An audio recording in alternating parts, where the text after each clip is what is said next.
नमस्कार सर। नमस्कार sir. Sir क्या नाम है आपका? मेरा नाम लालाराम देवांगन, ग्राम फरतोड़, जिला बालोद, छत्तीसगढ़। सर संत रामपाल जी महाराज से नाम दीक्षा आपने कब ली? मैंने सदगुरु रामपाल जी महाराज से 24 जनवरी 2020 को प्रथम नाम लिया।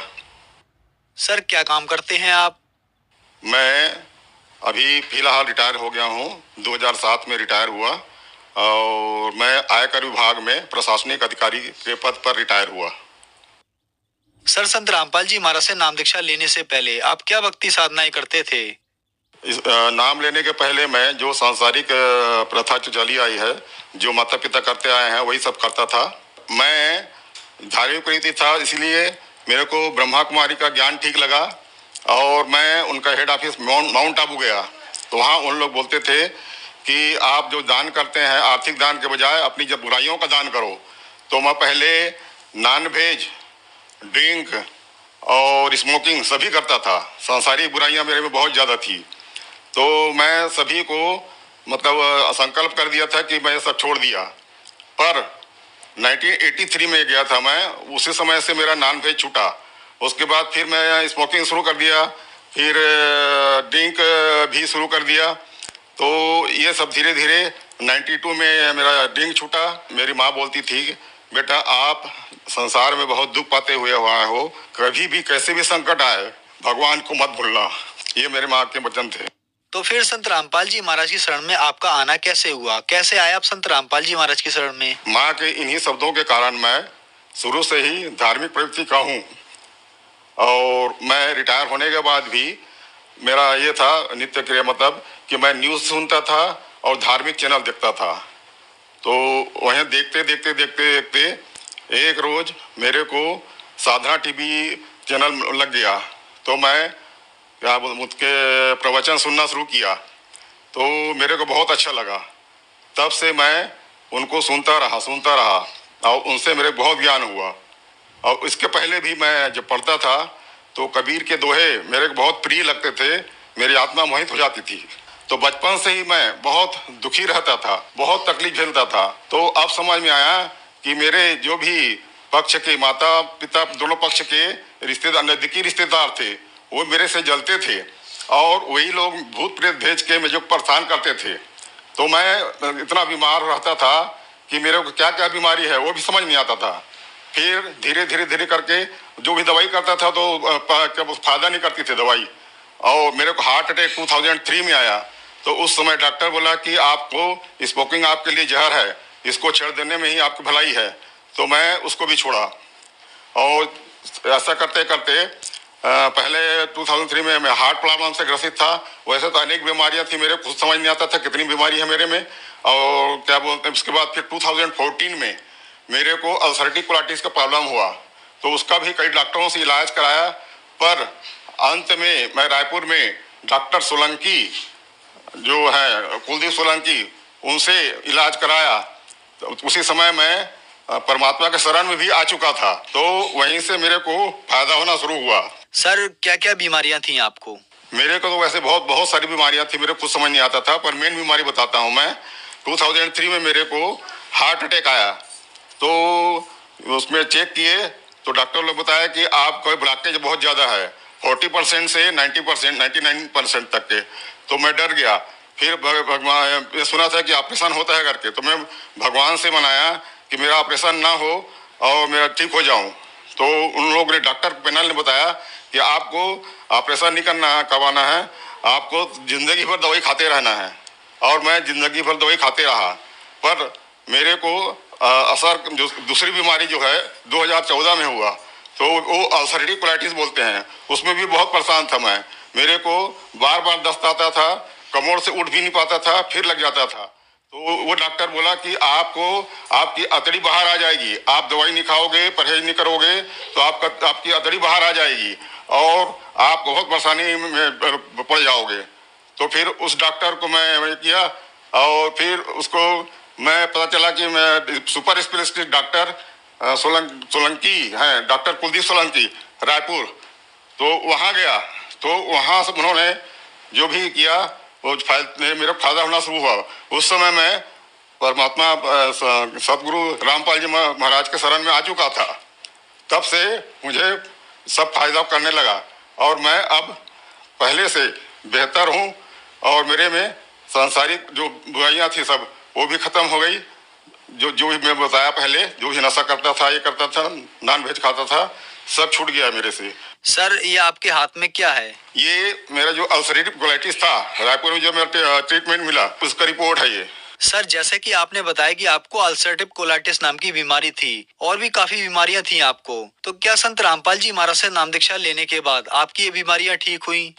हाँ सर, मैं 24 जनवरी को नाम दीक्षा लिया सदगुरु रामपाल जी महाराज से और 29 जनवरी को मैं उनके पास गया, डॉक्टर सोलंकी के पास, रायपुर वाले के पास। तो उन्होंने मेरा कोलोनोस्कोपी किया, तो कोलोनोस्कोपी से पता चला कि आपका बहुत सीवियर हो गई बीमारी और फैलते जा रही है। तो मैं उनको ये भी बताया कि सर मेरे को ऊपर भी प्रॉब्लम होता है। तो उन्होंने एंडोस्कोपी किया मेरे गले का और गले में पता चला उनको कि आपका वो जो बीमारी है फैलते फैलते ऊपर तक आ गई है और आपके सूजन भी हो गए हैं भोजन नली में और संकुचित हो गया, इसलिए आपको खाने पीने में भी तकलीफ होती है। तो उन्होंने उसको भी ठीक किया। फिर मेरे को ये जो चमत्कार जो लगता है मेरे परमात्मा सदगुरु रामपाल जी महाराज का ही लगता है, क्योंकि उसके पहले मैं बहुत परेशान रहता था, उनके कारण ही मैं ठीक हो पाया। मैं इतना भावुक हूँ कि मैं बोल नहीं पा रहा हूँ। मैं उनको उपकार कैसे बोलूँ मेरे सदगुरु परमात्मा रामपाल जी महाराज का। तो उसके बाद ये कोलोनोस्कोपी से ये पता चला। फिर ऊपर के प्रॉब्लम के लिए उन्होंने बोला कि आपको एंडोस्कोपी करना पड़ेगा। तो इधर गले का, छाती का एंडोस्कोपी किए उन्होंने, तो पता चला कि आपका तो बहुत भयंकर फैल गया बीमारी और ऊपर भी आपको खाने में तकलीफ होती होगी। उन्होंने बहुत सही पता चक्कर लगाया। तब ये सब चमत्कार मेरे को परमात्मा का ही लगता है, सदगुरु रामपाल जी का मर लगता है। मैं बीमारियों से इतना परेशान था, हार्ट की बीमारी इतनी सारी खाता था और अल्सरेटिव कोलाइटिस का भी खाता था, तो भी मेरे को फायदा नहीं होता था। फिर मैं परमात्मा से अरदास लगाया, हे परमात्मा आप सब कुछ ठीक करते हो, मेरी भी बीमारी सब दूर कर दो। तब से मेरे को दवाई में भी फायदा लगा और मेरे को बहुत राहत मिली। संत रामपाल जी की दया से मैं स्वस्थ हूँ। पहले बोल भी नहीं पाता था, अब तो बोल भी पाता हूँ। रायपुर गया तो डॉक्टर कोलोनोस्कोपी गया और वो ये देख के डर गए कि इतना भयंकर मैं लाइफ में अल्सरेटिव कोलाइटिस नहीं देखा हूँ, आपका बहुत सीवियर है। तो वो मेरे को तो ओरली बताया और मेरे डॉक्टर के पास मेरे साथ मेरा लड़का दिनेश गया था, उसको दिखाया, तो वो भी देख के डर गया। फिर बोले, मैं उनको बोला सर मेरे को ऊपर में ही प्रॉब्लम होता है। तो उन्होंने मेरे गले का भी एंडोस्कोपी किया, तो वो बोले आपकी ये बीमारी ऊपर तक फैल गई है और आपकी संकुचित हो गई है भोजन नली, इसके कारण आपको खाने पीने में परेशानी होती होगी, बोलने में भी परेशानी होती होगी। उनकी बात सही निकली। फिर मैं सदगुरु रामपाल जी महाराज से अरदास किया, प्रार्थना किया, तो उन्होंने मेरे को सब बोलने लायक भी कर दिया, खाने लायक भी कर दिया और मैं अब पहले से स्वस्थ महसूस करता हूँ। उनके प्रार्थना से मेरी बीमारी ठीक हुई। ये मेरा एंडोस्कोपी किए, जो कि उसके खराबी जो है गले की पता चलती है, तो छाती और गला में उनको पता चला और वो बोले आपकी ये बीमारी फैलते फैलते ऊपर तक आ गई है और आपकी भोजन नली बहुत ज़्यादा संकुचित हो गई है और ये मेरा एंडोस्कोपी रिपोर्ट है। अब मैं सदगुरु रामपाल जी महाराज की दीक्षा लेने के बाद, नाम दीक्षा लेने के बाद मैं अब पूर्ण रूप से स्वस्थ महसूस करता हूँ और मैं सांसारिक कामों में भी कर सकता हूँ। हालांकि मेरे को शिथिलता है, फिर भी पहले मैं इतना निर्बल हो गया था कि कुछ भी चल नहीं सकता था, न बोल नहीं सकता था, न ड्राइव कर सकता था, कुछ नहीं कर सकता था। पर अब उनके संत रामपाल गुरु जी महाराज की कृपा से मेरे को अब सब करने की हिम्मत उन्होंने दी, मेरे को सामर्थ्य उन्होंने दिया है। सर, आप इनकम टैक्स विभाग में एक ऑफिसर के पद से रिटायर हुए हैं और डॉक्टर्स ने आपको बताया कि जो आपको अल्सरेटिव कोलाइटिस नाम की बीमारी है, ये बहुत ज्यादा हो गई है। तो जो बीमारी डॉक्टर ठीक नहीं कर पा रहे हैं, वो संत रामपाल जी महाराज ठीक कर रहे हैं। आज के वैज्ञानिक युग में लोग कैसे इन बातों पर विश्वास करेंगे? क्या लॉजिक है इसके पीछे? जी, इसके पीछे ये लॉजिक है कि जो भी सांसारिक बीमारी, लाइलाज बीमारी भी, उनके मंत्रों में इतनी शक्ति है संत रामपाल गुरु जी महाराज के वचनों में इतनी शक्ति है। जो नाम देते हैं, नाम मतलब मूल मंत्र देते हैं जो परमात्मा कबीर जी का, और उसी नामों में इतनी शक्ति है कि वो लाइलाज बीमारियों को भी ठीक कर देती है। सर, जैसे कि आपने बताया कि आप ब्रह्मा कुमारी पंथ में थे, ब्रह्मा कुमारी पंथ वाले भी नाम देते हैं, उनके नाम से तो आपकी बीमारियां ठीक नहीं हुई, लेकिन संत रामपाल जी महाराज से नाम दीक्षा लेने के बाद आपकी सारी बीमारियां ठीक हो गई। क्या कारण है सर? जी, उन लोग नाम नहीं देते, उन लोग सिर्फ ब्रह्मा को ही मानते हैं, ब्रह्मा ही सब है, और शिव बाबा को मेन मानते हैं, मेन भगवान मानते हैं। पर वो लोग उनको मुरली बोलते हैं, उनकी जो भी शिक्षा है और वो जो बताते हैं वो भी प्रेत बाधा ही लगती है मेरे को, क्योंकि जो उनका प्रमुख है शिव ब्रह्मा कुमारी का, वो उसमें प्रेत आता है और वो जो बोलता है वही इन लोग सब संसार को बताते हैं। पर वो नाम नहीं देते, एक्चुअल वो भी भटक रहे हैं, वो भी दूसरे भगवानों को मार रहे हैं, जो कि असली परमात्मा कबीर जो हैं उनका नहीं है ज्ञान, उनका ब्रह्म को ही मेन मानते हैं, शिव बाबा को मानते हैं। इसलिए इसमें फर्क है।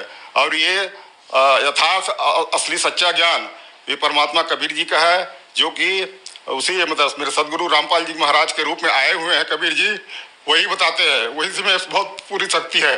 और पूरे विश्व में वो सबको अपने परमात्मा को सबको ठीक करेंगे। सर, जैसा कि आपने बताया कि आप कबीर परमात्मा को मानते हैं, लेकिन आज तक के इतिहास में संत कबीर जी संत रूप में विश्वविख्यात प्रसिद्ध हुए, आप कबीर साहब जी को परमात्मा कैसे कह सकते हैं?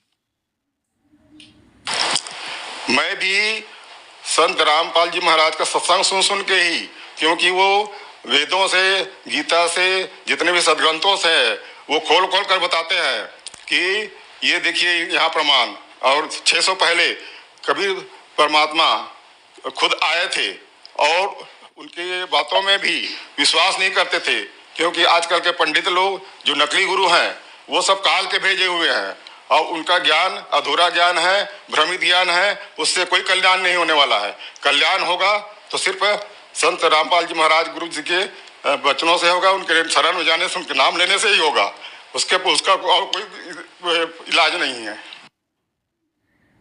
आपके कहने का मतलब है कि संत रामपाल जी महाराज ने प्रमाणों से सिद्ध किया कि कबीर साहब ही भगवान हैं। तो जो श्रद्धालु आज आपको देख रहे हैं उनको आप क्या कहना चाहेंगे?